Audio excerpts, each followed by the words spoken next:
pursuit. All we know right now is he was speeding somewhere near the Inland Empire on the 210 freeway. He did not pull over, obviously. He sped up instead, and since then we have been witnessing some very erratic behavior. He has two officers, CHP officers, in pursuit of him, as well as other vehicles as well. But they were able to move up some motorcycle officers to get behind him, because quite simply it's almost impossible for a car to keep up with a motorcycle. Also coming up on some traffic, and we have Bill Thomas live in Air 7 HD, who's been following this. And what is he doing now? What sort of gestures is he making with his left arm now?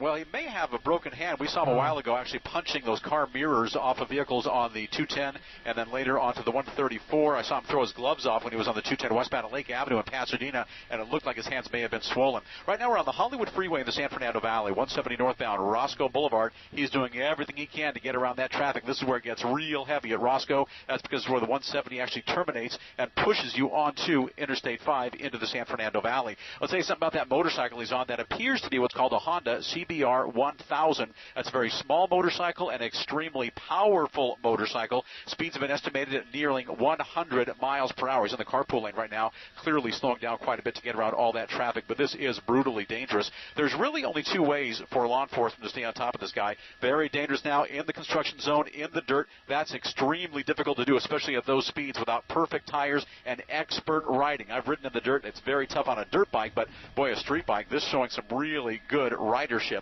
He is going much slower right now. Most likely those CHP motorcycle officers, they're on his tail as well. They'll be right behind him, taking it slow as well. They want to stay as safe as they can, but I think he'll come out of the construction zone. Let's open up just a bit here and see if the construction zone will put him back onto the freeway. It looks like he's coming up to a freeway that's still under construction, rolling over on the ground. He may be injured. He may be exhausted. I told you earlier he may have a broken hand, and that's what it looks like. When he was punching those mirrors at the speeds he was going, and he appeared very angry and agitated. Open up just a bit here as you see CHP officers. They've got their guns out. The motorcycle officers came in. Guns are drawn. They're going to approach him very, very cautiously. This has been going on since about 3:20. It's been going on for quite a while, and the guy simply just gave up. He appears exhausted. He may be injured. They're trying to tell him, get down. He's not complying, and that's why you saw officers pushing him down. One officer with his gun still out, the other one holstering his weapon, putting his hand into cuffs in just a bit. This may be very painful as well if, as we thought earlier, he may have a broken hand. They're going to frisk him, make sure he hasn't got any weapons. Looks like he's resisting a bit, but hands behind his back. He is in cuffs.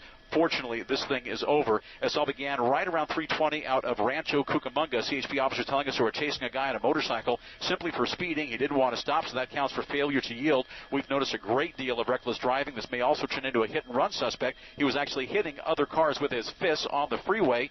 Nobody was hurt, I understand, on the freeway. I didn't see anybody pulling over, just some property damage. Rolling him over now, and fortunately this has come to an end in the north end of the San Fernando Valley, adjacent to the 5 and the 170, where there's a major construction project going on right now. He may have tried to outrun CHP officers getting into that construction zone and just simply rolled the bike over, got off, and gave up.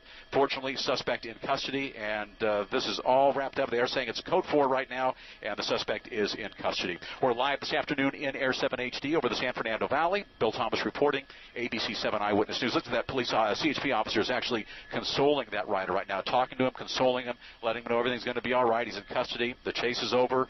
Business is done, and we'll keep the helicopter overhead for the next several minutes. Well, we're lucky it did not end tragically like it certainly could have, especially with a rider on a motorcycle. So good work there, and this is over. We'll try to get some follow-up information for you and bring you an update.